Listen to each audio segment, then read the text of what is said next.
Welcome back to the Wastewater Whiteboard, everybody. Of the three choices I put up to a vote, it was oxidation reduction potential, trickling filter problem solving, and water break and motor horsepower. ORP won the day of the 22 people that voted. Thank you for voting. So this is what we're talking about today. And on the math problem for the horsepower, I'm going to go ahead and do that in the next week or so for you folks. It keeps coming in second, and I know there's people that are really wanting that math problem. So just look for that in the next week or so, like I said. So ORP, this concept is important for higher level test takers, but I think it's important for everybody to know in general, okay? The two things we're going to talk about today are ORP and disinfection. I didn't write it up here, dechlorination as well. They kind of go hand in hand. And ORP and BNR, biological nutrient removal. I know I have a couple pool subscribers out there, and I'm not going to let you guys down, okay? When I get to the set points, the millivolt set points for disinfection, I'm going to explain why they're a lot lower than you might expect and why yours needs to be higher. So I'm going to throw the pool people a bone. I'll talk to you, but just let me talk mostly about wastewater treatment here, okay? Because there's 99% of what we're talking about is exam prep, and we are talking about real world scenarios, okay? So in order to understand oxidation reduction potential, you need to understand what oxidation and reduction even is. So oxidation is the loss of electrons from an atom or a molecule. Reduction is the gaining of electrons. Now, I had this question to myself, when I started learning about ORP is, wait a second, how is it reduction if it's gaining an electron? That seems counterintuitive. It does until you understand oxidation numbers, okay? What is an oxidation number? That is a number that is determined by the composition of an atom or a molecule based off of the subatomic particles that are involved. So this number changes with electron exchange. And when electrons are gained, the oxidation number goes down because the electrons have a negative charge. So say I've got an oxygen atom, and oxygen likes to take electrons. It's an oxidizer, hence the word oxygen there. So what it wants to do is take those electrons. When it takes the electron, its oxidation number would be 0. And now it has one electron, which has a negative charge. 0 minus 1 is -1. Its oxidation number has been reduced. Does that make sense? That is where that comes from, okay? And that is a great memory tool to understand why the gaining of electrons is reduction. It reduces the value on the oxidation number. Okay. Now, ORP uses conductivity measured in millivolts. There's a sensor on there that has an electrode in it, okay?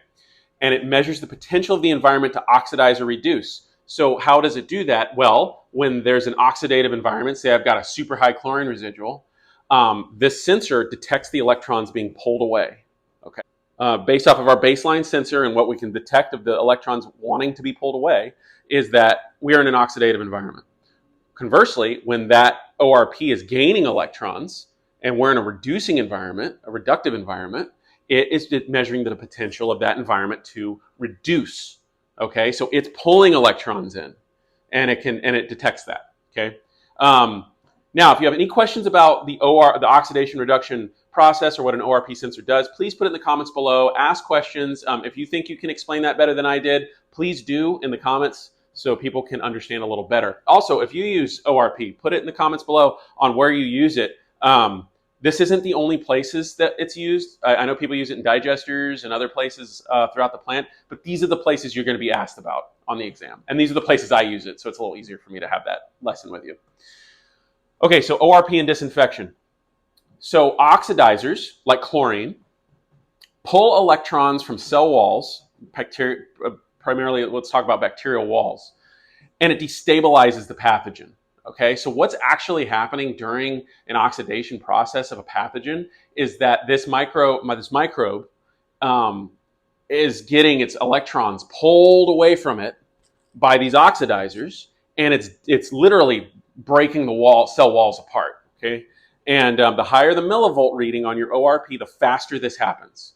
Okay, so if you've got an ORP of 600, it's going to take longer than an ORP of 650 to actually destabilize that cell wall. Okay, and I pretty much just wrote that. The lower the ORP read, the more contact time needed. okay? And so typically what you're going to see is a ORP setting of 580 to 650 millivolts in a wastewater treatment plant. Now, pool people, some of you probably perked up at that because I know in the pool world, and even in the, not so much in the drinking water world, but in the pool world, your ORP needs to be at least 650, ideally 700, because you want instant kill. Okay, 650 is typically less than 2 seconds, they're dead. The pathogens are dead. What pools don't have that wastewater treatment plants have are contact chambers. Okay, pools, you have people swimming in there. You need instant kill. You don't contact time doesn't do anything for you. We have contact chambers designed to sit with the water for a certain amount of time to actually deactivate the pathogens, so we don't have to use so much chemical. All right. So that's for pool people. If you see me say 580 to 650, stay your fingers on the keyboard, please. There's a reason.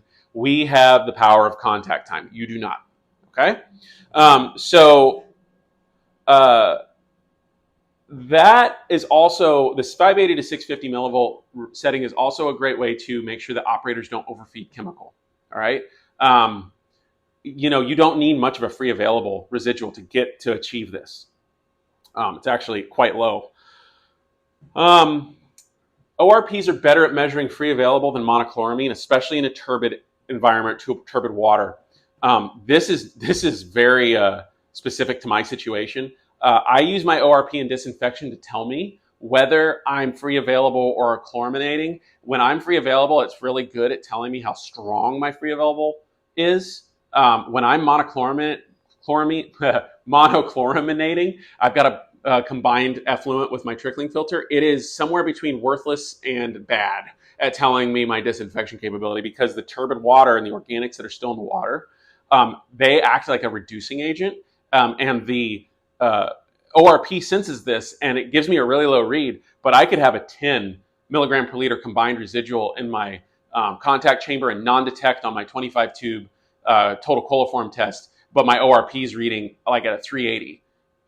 It's just one of those things that I've been around and around on it with Anderson Hauser, the person who makes my sensor, and other operators and these other operators, actually I had a grade 5 at the plant not too long ago for a tour, and he and I were talking about this, and he had experienced the same phenomenon with his trickling filter. So ORPs are not so wonderful in my experience. Now you might disagree with me, and please, if you do, put it in the comments below.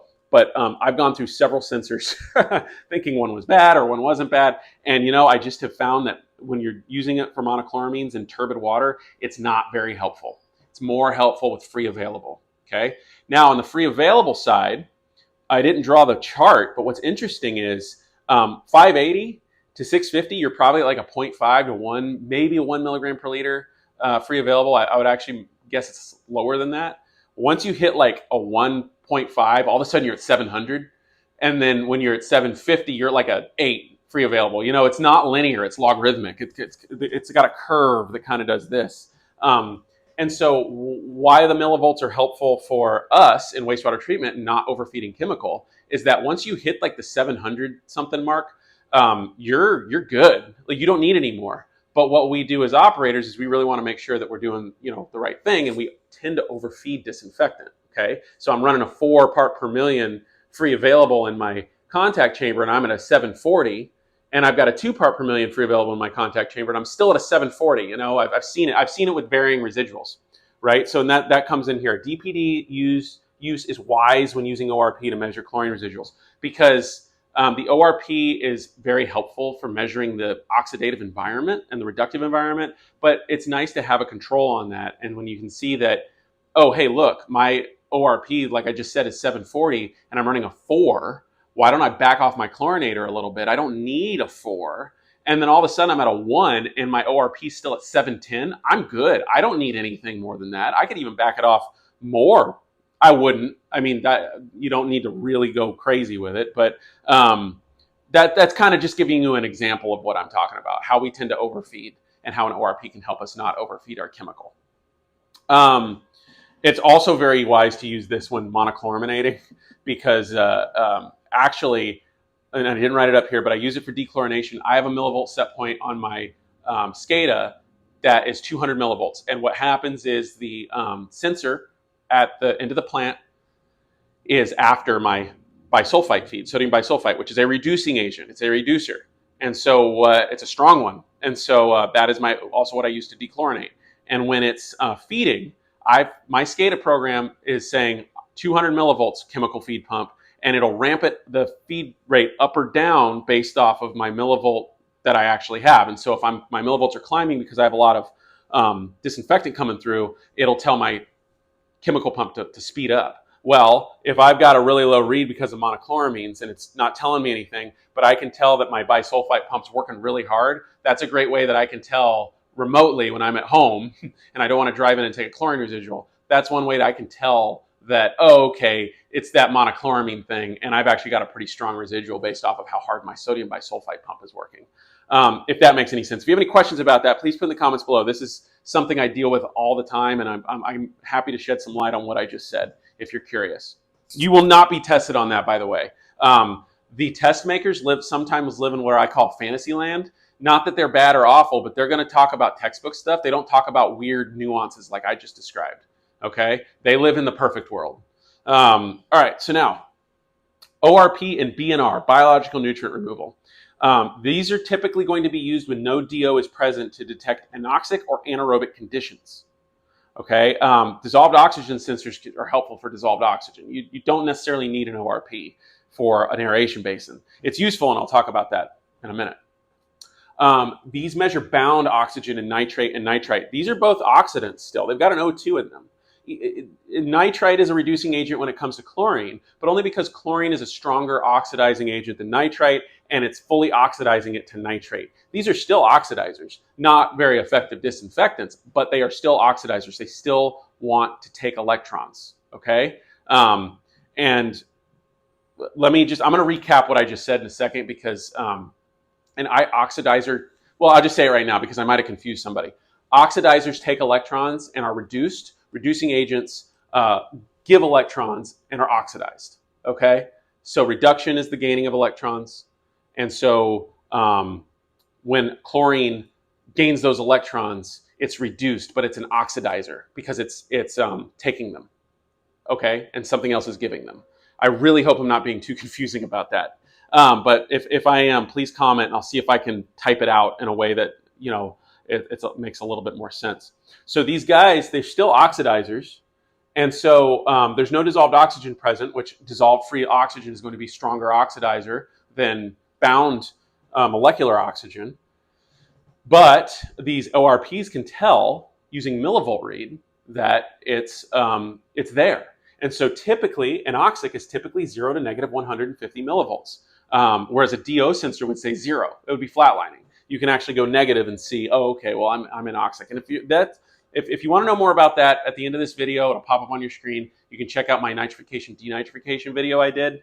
Go check that out, and I explain a little bit more about that, and then about anoxic and anaerobic zones. And then in the description below, by the way, in the links, check out my breakpoint chlorination video. And then I did a video last week where I field tested some reagents and found free ammonia versus total chlorine. I think that was really an interesting experiment.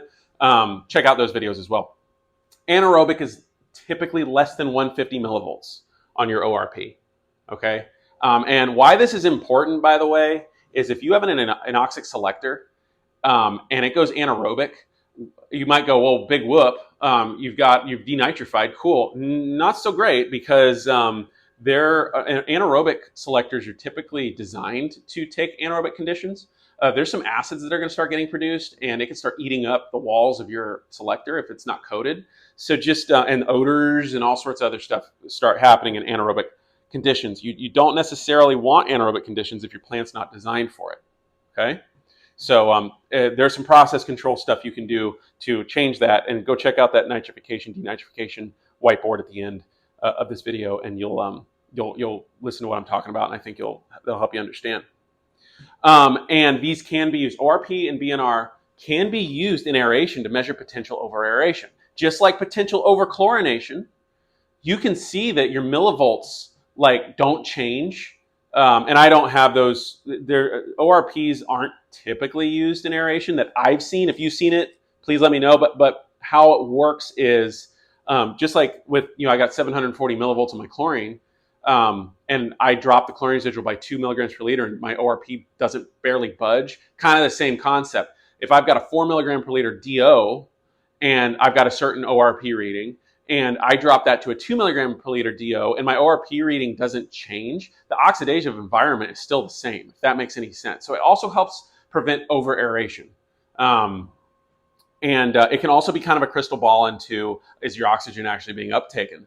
That's another interesting concept. It's like, oh, I've got my ORP here. It's telling me my environment's ripe and great and wonderful, but you're not actually having oxygen uptake. That's a different conversation, but it can actually help with that. Kind of putting a piece of the puzzle together.